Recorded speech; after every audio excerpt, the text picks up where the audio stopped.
يعقلون شيئا ولا يهتدون ومثل الذين كفروا كمثل الذي ينعق بما لا يسمع إلا دعاء ونداء صم بكم عمي فهم لا يعقلون يا أيها الذين آمنوا كلوا من طيبات ما رزقناكم واشكروا لله إن كنتم إياه تعبدون إنما حرم عليكم الميتة والدم ولحم الخنزير وما أهل به لغير الله فمن اضطر غير باغ ولا عاد فلا إثم عليه إن الله غفور رحيم إن الذين يكتمون ما أنزل الله من الكتاب ويشترون به ثمنا قليلا أولئك ما يأكلون في بطونهم إلا النار ولا يكلمهم الله يوم القيامة ولا يزكيهم ولهم عذاب أليم أولئك الذين اشتروا الضلالة بالهدى والعذاب بالمغفرة فما أصبرهم على النار ذلك بأن الله نزل الكتاب بالحق وإن الذين اختلفوا في الكتاب لفي شقاق بعيد ليس البر أن تولوا وجوهكم قبل المشرق والمغرب ولكن البر من آمن بالله واليوم الآخر والملائكة والكتاب والنبيين وآتى المال على حبه ذوي القربى واليتامى والمساكين وابن السبيل والسائلين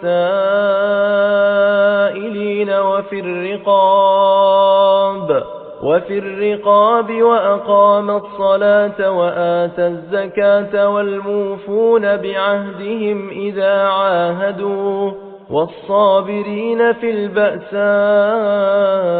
والضراء وحين البأس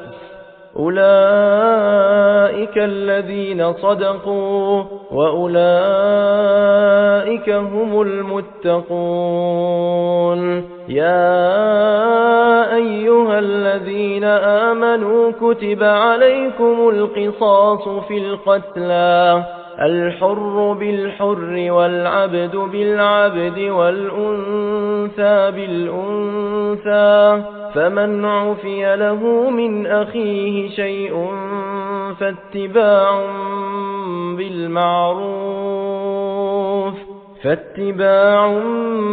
بالمعروف وأداء إليه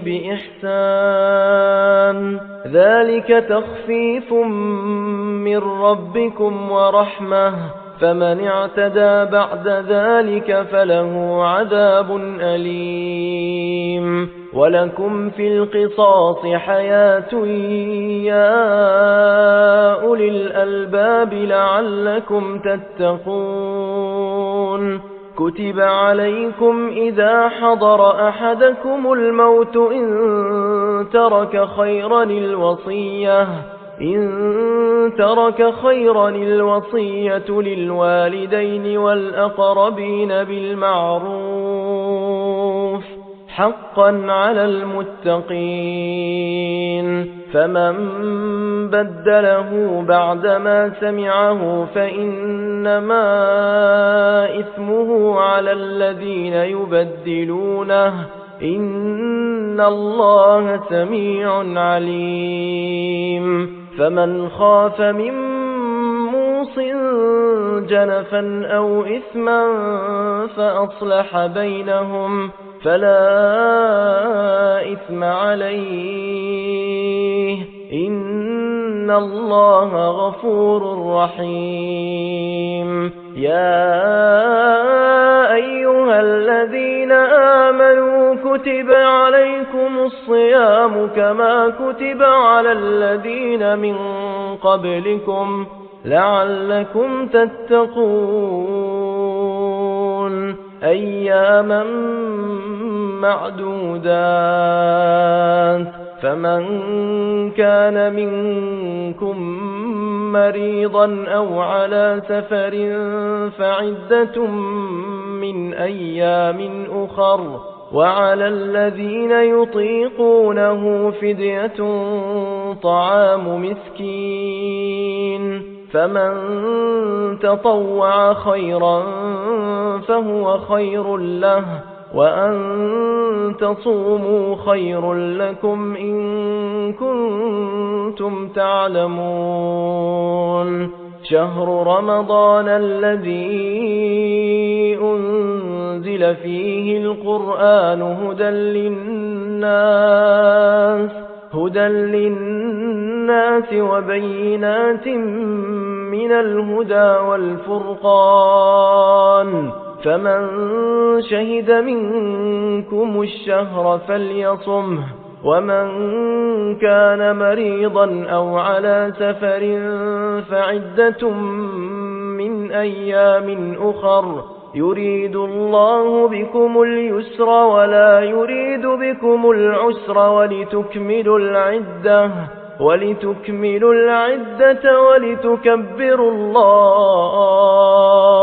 ولتكبروا الله على ما هداكم ولعلكم تشكرون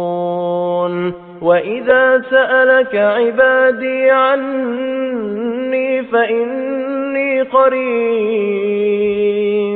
أجيب دعوة الداعي إذا دعان فليستجيبوا لي وليؤمنوا بي لعلهم يرشدون أحل لكم ليلة الصيام الرفث إلى نسائكم هن لباس لكم وأنتم لباس لهن علم الله أنكم كنتم تختانون أنفسكم فتاب عليكم وعفى عنكم فالآن باشروهن وابتغوا ما كتب الله لكم وكلوا واشربوا حتى يتبين لكم الخيط الأبيض من الخيط الأسود من الفجر ثم أتموا الصيام إلى الليل ولا تباشروهن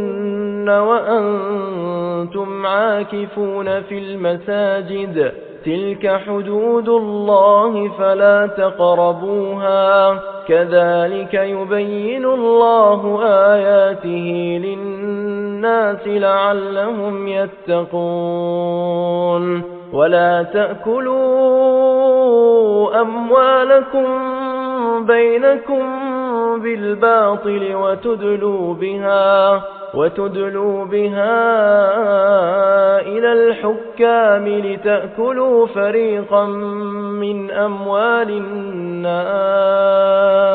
لتأكلوا فريقا من أموال الناس بالإثم وأنتم تعلمون يسألونك عن الأهلة قل هي مواقيت للناس والحج وليس البر بأن تأتوا البيوت من ظهورها ولكن البر من اتقى وأتوا البيوت من أبوابها واتقوا الله لعلكم تفلحون وقاتلوا في سبيل الله الذين يقاتلونكم ولا تعتدوا إن الله لا يحب المعتدين واقتلوهم حيث ثقفتموهم وأخرجوهم من حيث أخرجوكم والفتنة أشد من القتل ولا تقاتلوهم عند المسجد الحرام حتى يقاتلوكم فيه فإن قاتلوكم فاقتلوهم كذلك جزاء الكافرين فإن انتهوا فإن الله غفور رحيم وقاتلوهم حتى لا تكون فتنة ويكون الدين لله فإن انتهوا فلا عدوان إلا على الظالمين الشهر الحرام بالشهر الحرام والحرمات قصاص فمن اعتدى عليكم فاعتدوا عليه بمثل ما اعتدى عليكم واتقوا الله واعلموا أن الله مع المتقين وأنفقوا في سبيل الله ولا تلقوا بأيديكم إلى التهلكة وأحسنوا إن الله يحب المحسنين وأتموا الحج والعمرة لله فإن أحصرتم فما استيسر من الهدي ولا تحلقوا رؤوسكم حتى يبلغ الهدي محله فمن كان منكم مريضا أو به أذى من رأسه ففدية من صيام أو صدقة أو نسك فإذا أمنتم فمن تمتع بالعمرة إلى الحج فما استيسر من الهدي فمن لم يجد فصيام 3 أيام في الحج و7 إذا رجعتم تلك 10 كاملة ذلك لمن لم يكن أهله حاضر المسجد الحرام واتقوا الله واعلموا أن الله شديد العقاب الحج أشهر معلومات فمن فرض فيهن الحج فلا رفث ولا فسوق ولا جدال في الحج وما تفعلوا من خير يعلمه الله وتزودوا فإن خير الزاد التقوى واتقون يا أولي الألباب ليس عليكم جناح أن تبتغوا فضلا من ربكم فإذا أفضتم من عرفات فاذكروا الله عند المشعر الحرام واذكروه كما هداكم وإن كنتم من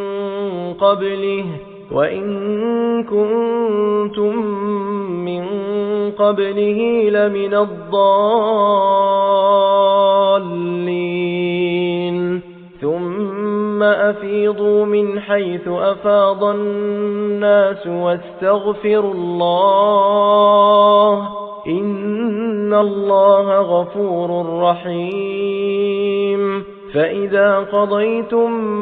مناسككم فاذكروا الله كذكركم آباءكم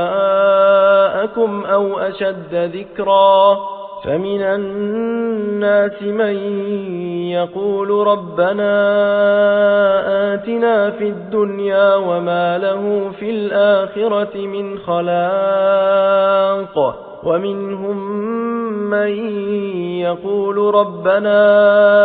آتنا في الدنيا حسنة وفي الآخرة حسنة وقنا عذاب النار أولئك لهم نصيب مما كسبوا والله سريع الحساب واذكروا الله في أيام معدودات فمن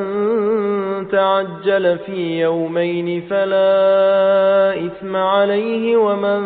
تأخر فلا إثم عليه لمن اتقى واتقوا الله واعلموا أنكم إليه تحشرون ومن الناس من يعجبك قوله في الحياة الدنيا ويشهد الله على ما في قلبه وهو ألد الخصام وإذا تولى سعى في الأرض ليفسد فيها ويهلك الحرث والنسل والله لا يحب الفساد وإذا قيل له اتق الله أخذته العزة بالإثم فحسبه جهنم ولبئس المهاد ومن الناس من يشري نفسه ابتغاء مرضات الله والله رؤوف بالعباد يا أيها الذين آمنوا ادخلوا في السلم كافة ولا تتبعوا خطوات الشيطان إنه لكم عدو مبين فإن زللتم من بعد ما جاءتكم البينات فاعلموا أن الله عزيز حكيم هل ينظرون إلا أن يأتيهم الله في ظلل من الغمام والملائكة وقضي الأمر وإلى الله ترجع الأمور سل بني إسرائيل كم آتيناهم من آية بينة ومن يبدل نعمة الله من بعد ما جاءته فإن الله شديد العقاب زين للذين كفروا الحياة الدنيا ويسخرون من الذين آمنوا والذين اتقوا فوقهم يوم القيامة والله يرزق من يشاء بغير حساب كان الناس أمة واحدة فبعث الله النبيين مبشرين ومنذرين وأنزل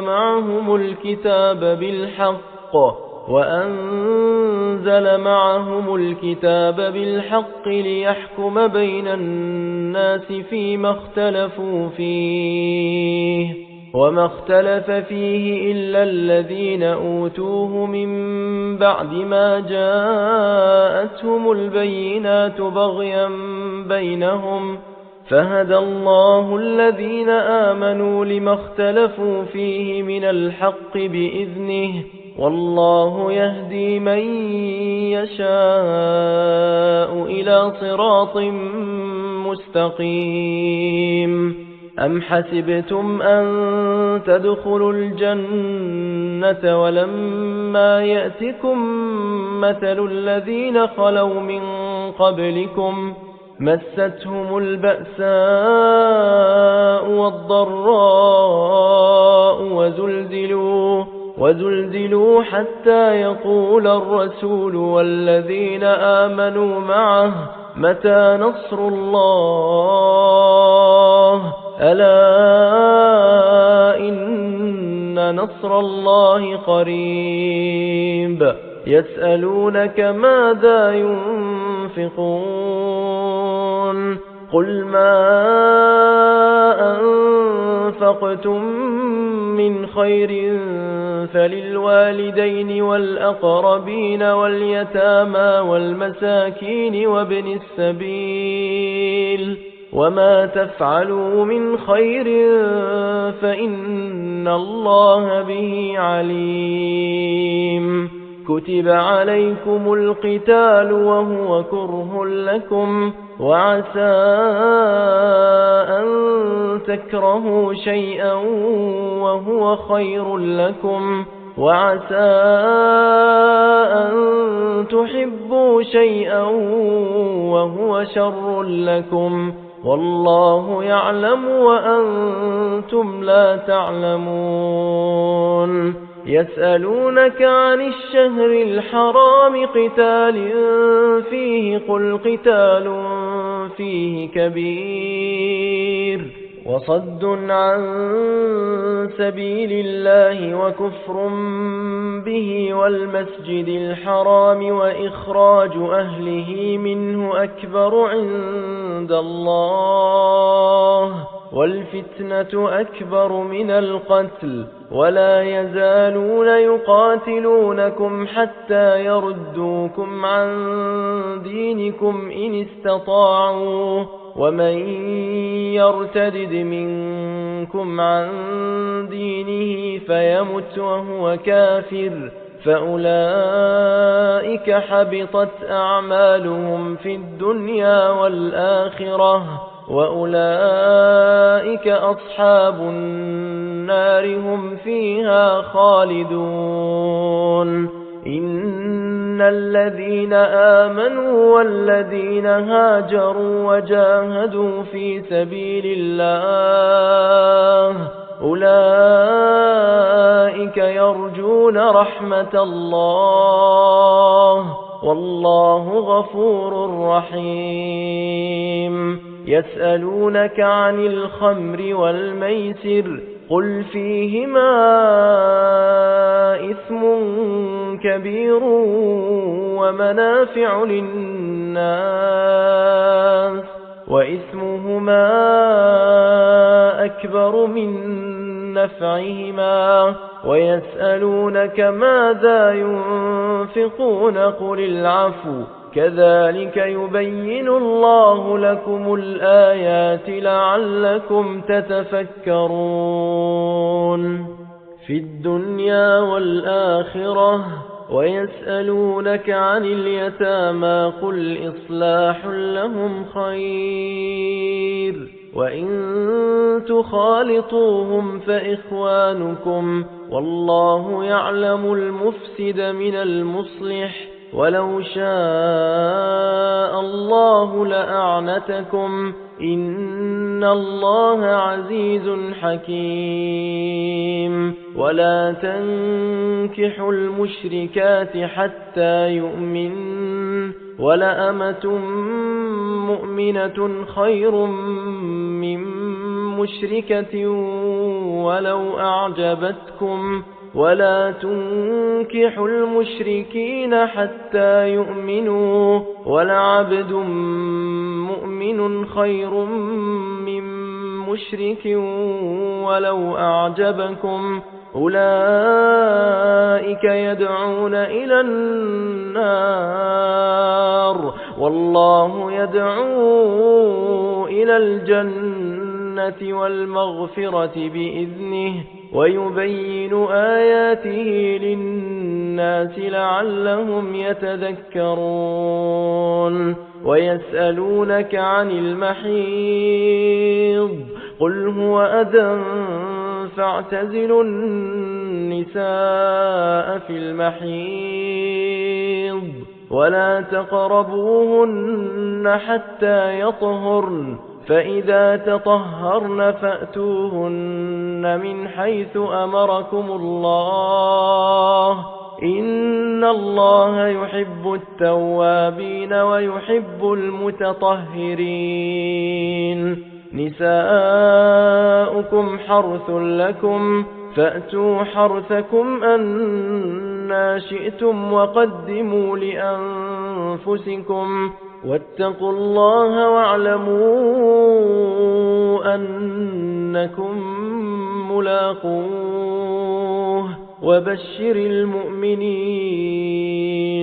ولا تجعلوا الله عرضة لأيمانكم أن تبروا وتتقوا وتصلحوا بين الناس والله سميع عليم لا يؤاخذكم الله باللغو في أيمانكم ولكن يؤاخذكم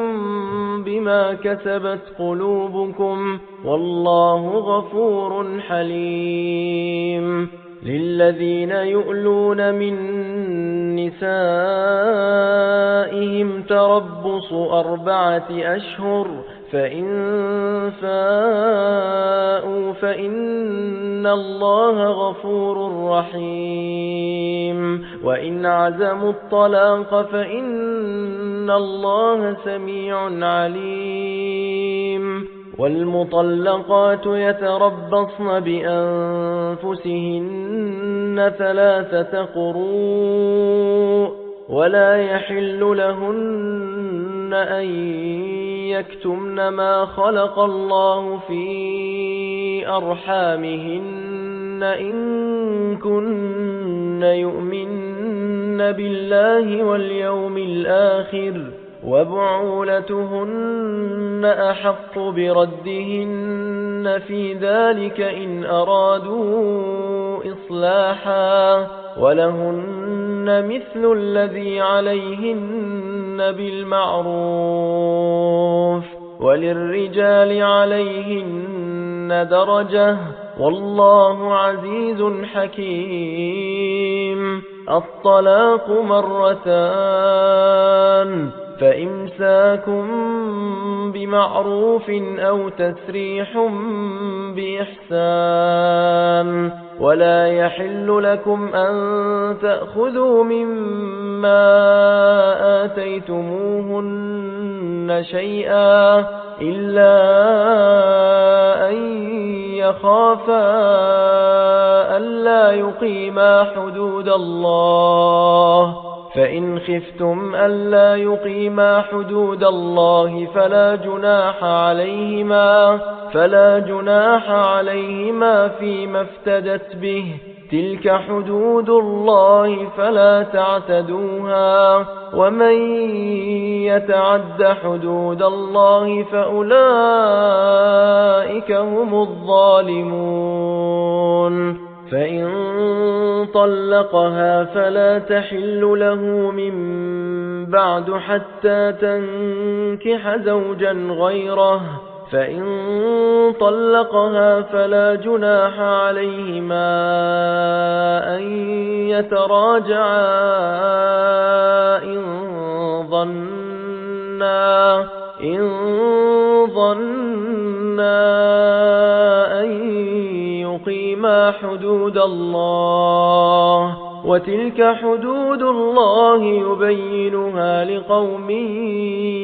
يعلمون وإذا طلقتم النساء فبلغن أجلهن فأمسكوهن بمعروف أو سرحوهن بمعروف ولا تمسكوهن ضرارا لتعتدوا ومن يفعل ذلك فقد ظلم نفسه ولا تتخذوا آيات الله هزوا واذكروا نعمة الله عليكم وما أنزل عليكم من الكتاب والحكمة يعظكم به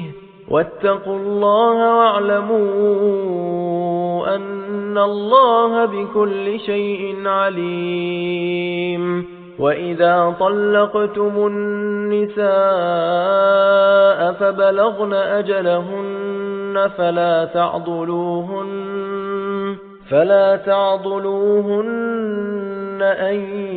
ينكحن أزواجهن إذا تراضوا بينهم بالمعروف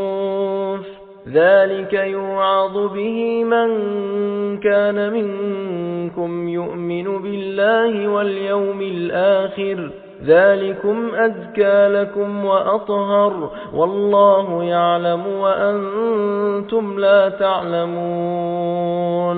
والوالدات يرضعن أولادهن حولين كاملين لمن أراد أن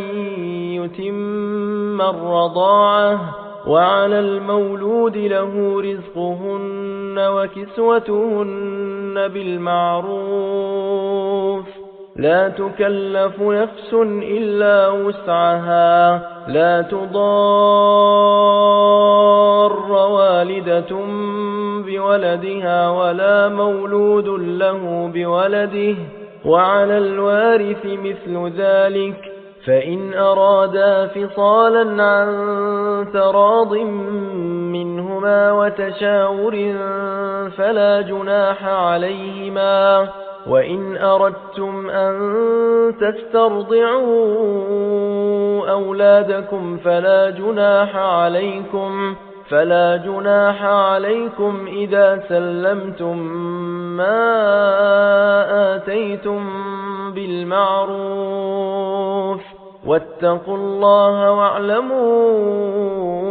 أن الله بما تعملون بصير. والذين يتوفون منكم ويذرون أزواجا يتربصن بأنفسهن 4 أشهر وعشرا فإذا بلغن أجلهن فلا جناح عليكم فيما فعلن في أنفسهن بالمعروف والله بما تعملون خبير. ولا جناح عليكم فيما عرضتم به من خطبة النساء أو أكننتم في أنفسكم علم الله أنكم ستذكرونهن ولكن لا تواعدوهن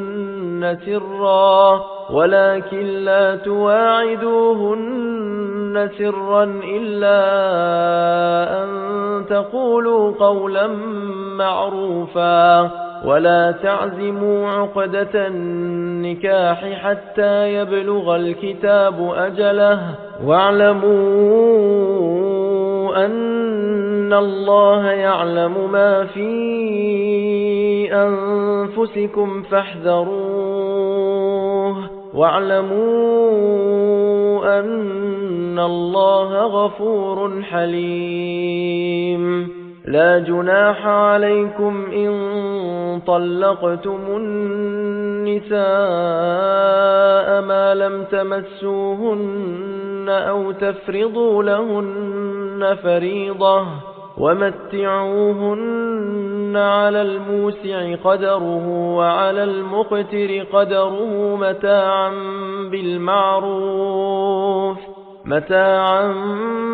بالمعروف حقا على المحسنين. وإن طلقتموهن من قبل أن تمسوهن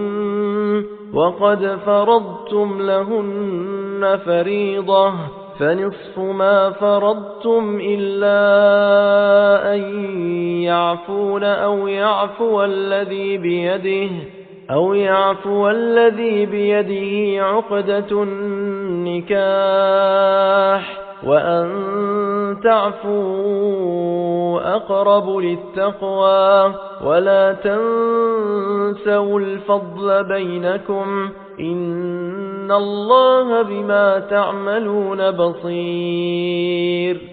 حافظوا على الصلوات والصلاة الوسطى وقوموا لله قانتين فإن خفتم فرجالا أو ركبانا فإذا أمنتم فاذكروا الله كما علمكم ما لم تكونوا تعلمون والذين يتوفون منكم ويذرون أزواجا وصية لأزواجهم متاعا إلى الحول غير إخراج فإن خرجن فلا جناح عليكم فيما فعلن في أنفسهن من معروف والله عزيز حكيم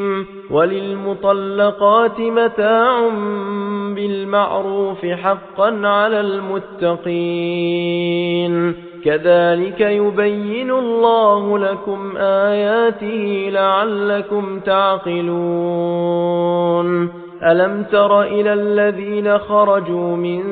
ديارهم وهم ألوف حذر الموت فقال لهم الله موتوا ثم أحياهم إن الله لذو فضل على الناس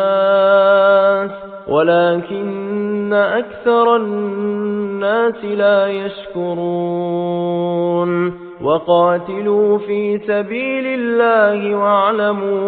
واعلموا أن الله سميع عليم من ذا الذي يقرض الله قرضا حسنا فيضاعفه له أضعافا كثيرة والله يقبض ويبسط وإليه ترجعون ألم تر إلى الملأ من بني إسرائيل من بعد موسى إذ قالوا لنبي له مبعث لنا ملكا نقاتل في سبيل الله قال هل عسيتم إن كتب عليكم القتال ألا تقاتلوا قالوا وما لنا ألا نقاتل في سبيل الله وقد أخرجنا من ديارنا وأبنائنا فلما كتب عليهم القتال تولوا إلا قليلا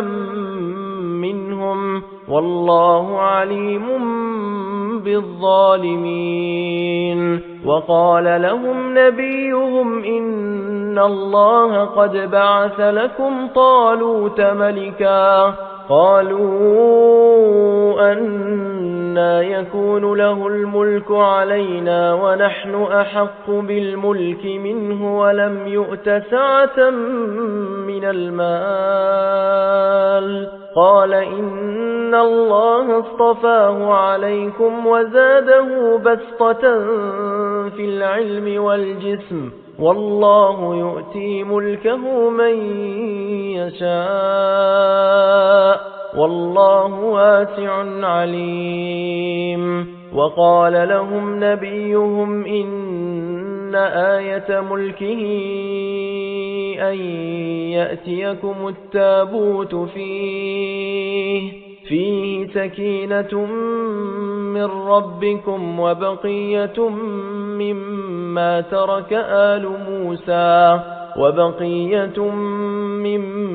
ترك آل موسى وآل هارون تحمله الملائكة إن في ذلك لآية لكم إن كنتم مؤمنين فلما فصل طالوت بالجنود قال إن الله مبتليكم بنهر فمن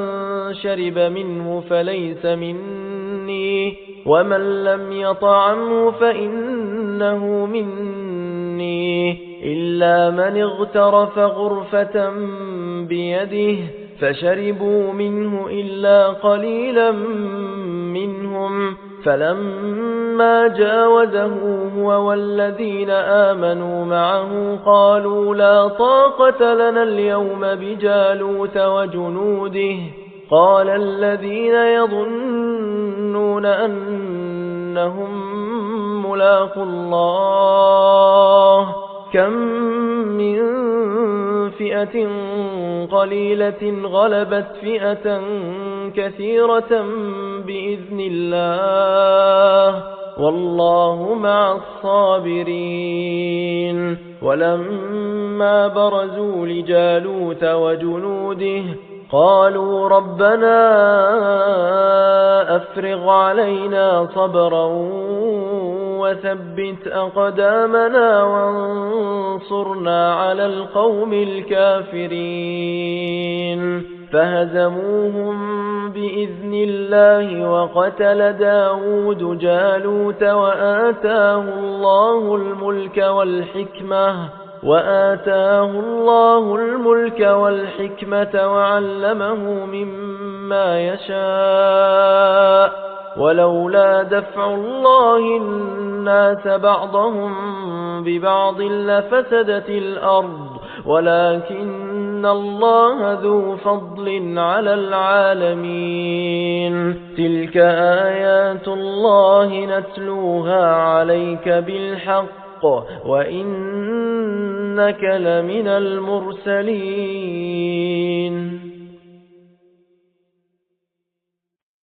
تلك الرسل فضلنا بعضهم على بعض منهم من كلم الله ورفع بعضهم درجات وآتينا عيسى ابن مريم البينات وأيدناه بروح القدس ولو شاء الله ما اقتتل الذين من بعد ما جاءتهم البينات ولكن اختلفوا فمنهم من آمن ومنهم من كفر ولو شاء الله ما اقتتلوا ولكن الله يفعل ما يريد يا أيها الذين آمنوا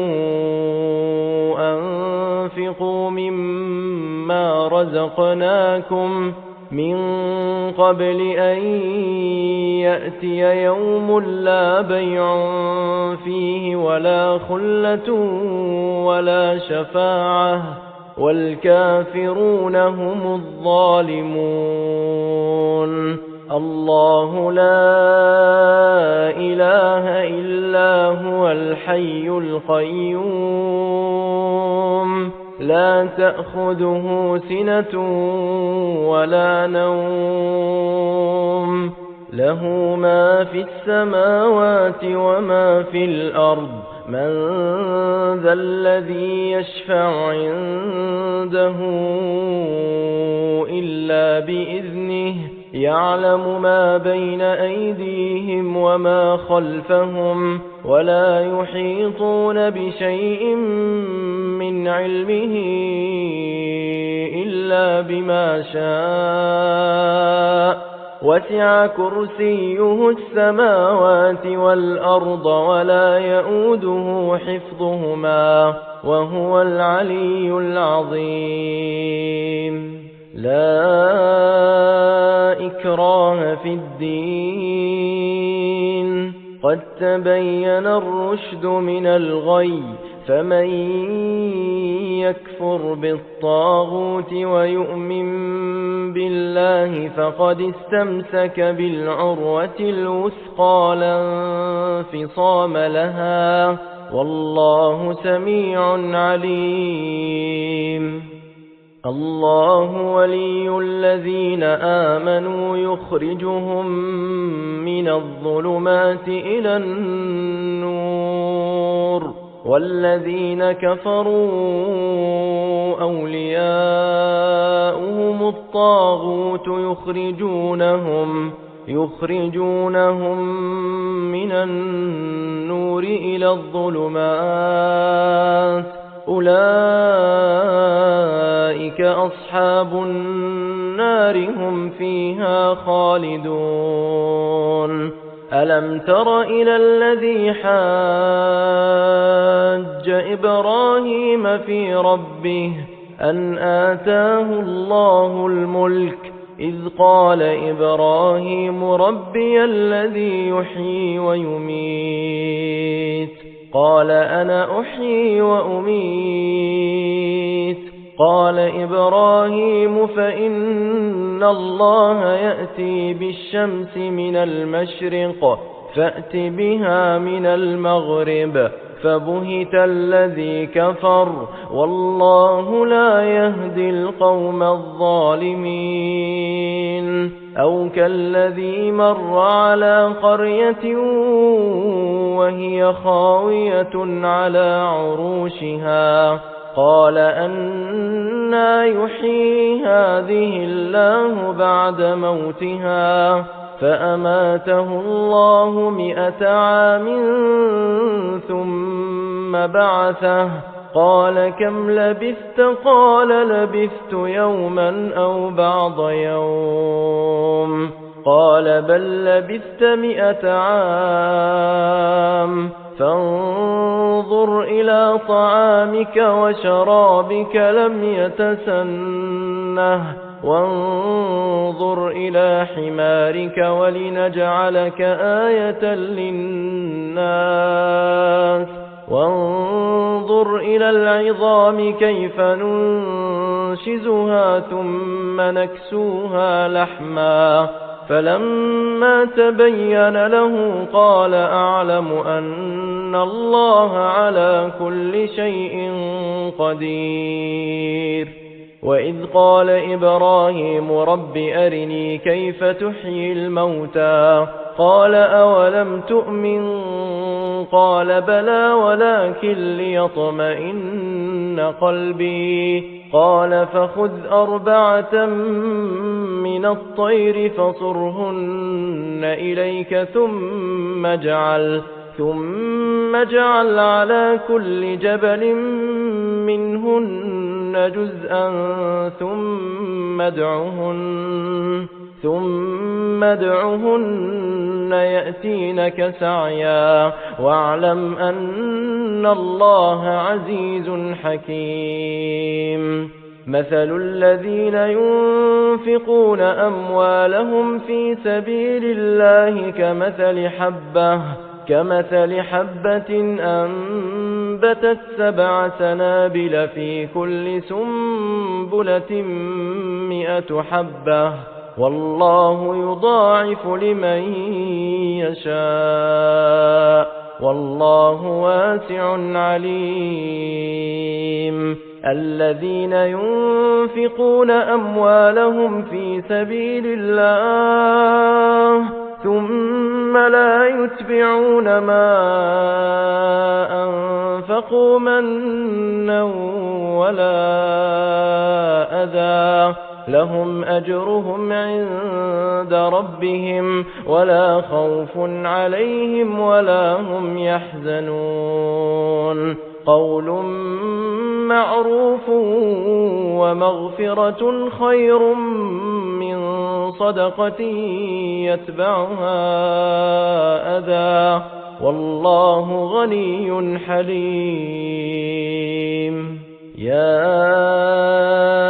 أيها الذين آمنوا لا تبطلوا صدقاتكم بالمن والأذى كالذي ينفق ماله رئاء الناس ولا يؤمن بالله واليوم الآخر فمثله كمثل صفوان عليه تراب فأصابه وابل فتركه صلدا لا يقدرون على شيء مما كسبوا والله لا يهدي القوم الكافرين ومثل الذين ينفقون أموالهم ابتغاء مرضات الله وتثبيتا من أنفسهم كمثل جنة بربوة أصابها وابل فآتت أكلها ضعفين فإن لم يصبها وابل فطل والله بما تعملون بصير أيود أحدكم أن تكون له جنة من نخيل وأعناب تجري من تحتها الأنهار له فيها من كل الثمرات وأصابه الكبر وله ذرية ضعفاء فأصابها إعصار فيه نار فاحترقت كذلك يبين الله لكم الآيات لعلكم تتفكرون يا أيها الذين آمنوا أنفقوا من طيبات ما كسبتم ومما أخرجنا لكم من الأرض ولا تيمموا الخبيث منه تنفقون ولستم بآخذيه إلا أن تغمضوا فيه واعلموا أن الله غني حميد الشيطان يعدكم الفقر ويأمركم بالفحشاء والله يعدكم مغفرة منه وفضلا والله واسع عليم يؤتي الحكمة من يشاء ومن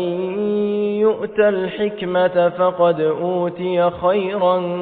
كثيرا وما يذكر إلا أولو الألباب وما أنفقتم من نفقة أو نذرتم من نذر فإن الله يعلمه وما للظالمين من أنصار إن تبدوا الصدقات فنعما هي وإن تخفوها وتؤتوها الفقراء فهو خير لكم ويكفر عنكم من سيئاتكم والله بما تعملون خبير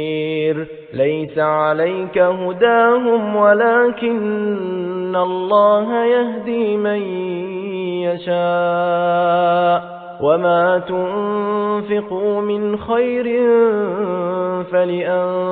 فلأنفسكم وما تنفقون إلا ابتغاء وجه الله وما تنفقوا من خير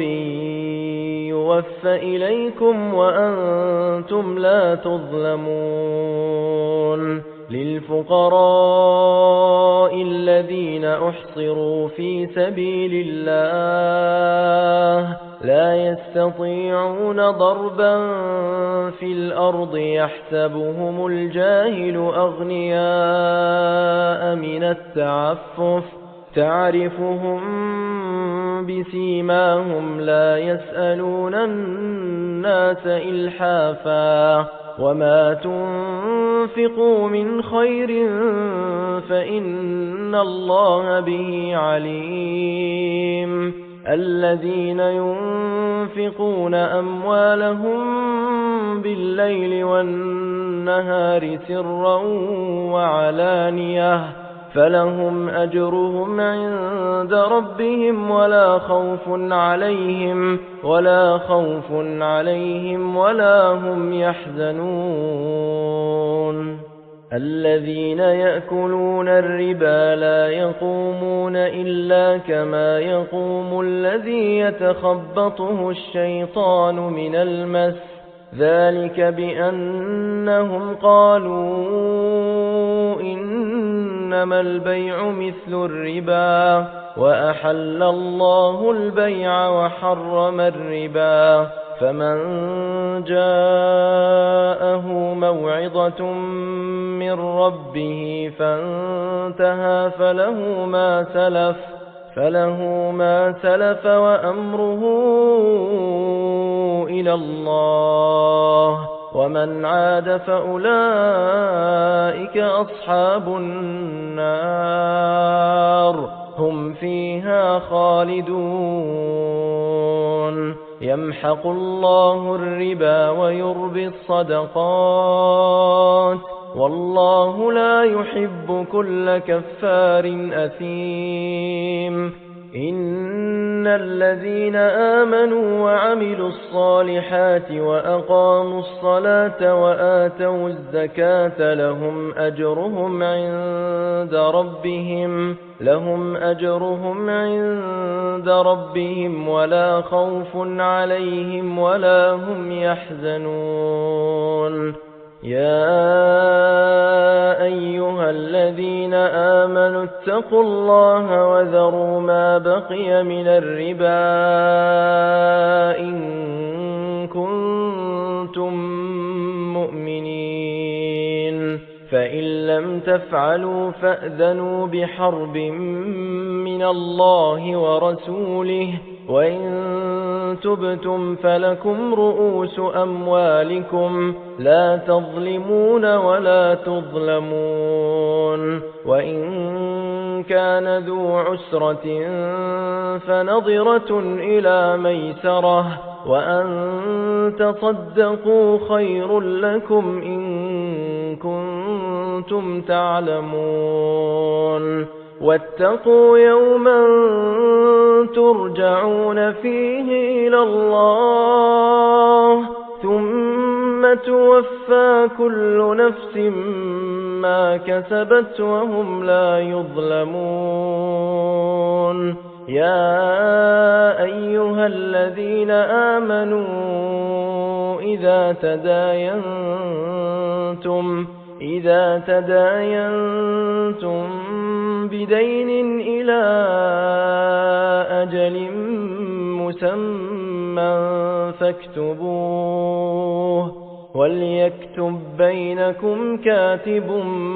بالعدل ولا يأب كاتب أن يكتب كما علمه الله فليكتب وليملل الذي عليه الحق وليتق الله ربه ولا يبخس منه شيئا فإن كان الذي عليه الحق سفيها أو ضعيفا أو لا يستطيع أن يمل هو فليملل وليه بالعدل واستشهدوا شهيدين من رجالكم فإن لم يكونا رجلين فرجل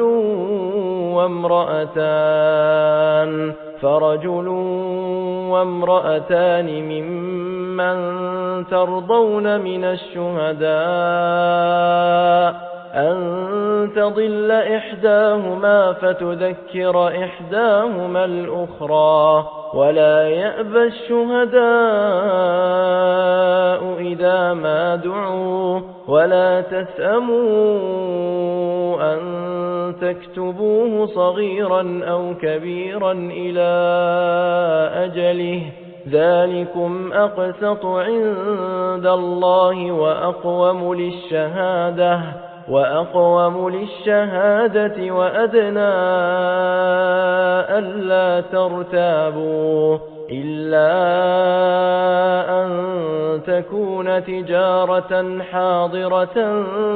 تديرونها بينكم فليس عليكم جناح ألا تكتبوها وأشهدوا إذا تبايعتم ولا يضار كاتب ولا شهيد وإن تفعلوا فإنه فسوق بكم واتقوا الله ويعلمكم الله والله بكل شيء عليم. وإن كنتم على سفر ولم تجدوا كاتبا فرهان مقبوضة فإن أمن بعضكم بعضا فليؤدي الذي اؤتمن أمانته وليتق الله ربه ولا تكتموا الشهادة ومن يكتمها فإنه آثم قلبه والله بما تعملون عليم. لله ما في السماوات وما في الأرض وإن تبدوا ما في أنفسكم أو تخفوه يحاسبكم به الله فيغفر لمن يشاء ويعذب من يشاء والله على كل شيء قدير. آمن الرسول بما أنزل إليه من ربه والمؤمنون كل آمن بالله وملائكته وكتبه ورسله لا نفرق بين أحد من رسله وقالوا سمعنا وأطعنا غفرانك ربنا وإليك المصير. لا يكلف الله نفسا إلا وسعها لها ما كسبت وعليها ما اكتسبت ربنا لا تؤاخذنا إن نسينا أو أخطأنا ربنا ولا تحمل علينا إصرا كما